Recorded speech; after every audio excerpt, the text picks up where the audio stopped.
Both President Trump and Beijing have a shared interest in not seeing the conflict in Iran escalate or expand. I think for both countries, they would like the war to end yesterday if possible. It is not serving either country's interest. That said, I don't think that Beijing feels particularly anxious about events. The longer that the war drags on, in some respects, the more that it benefits China.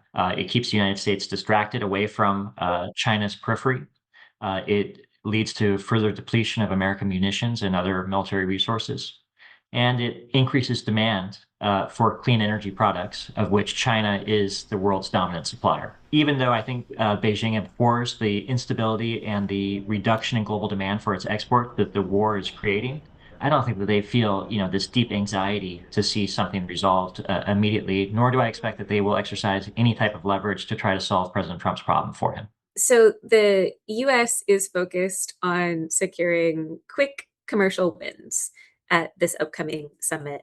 There's a lot of focus on getting China to promise to buy additional US agricultural products, especially soybeans. The US is looking for these quick economic wins that will be felt by certain communities in the US, ideally ahead of November elections, whereas China is looking for concessions on big strategic questions, including on Taiwan.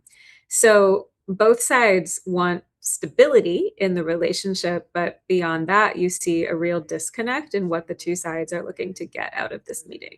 I think that the meeting may be more significant for what it avoids than what it achieves.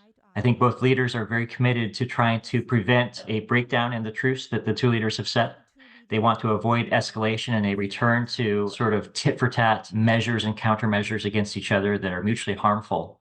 They each, for their own reasons, want to buy time to build insulation against each other.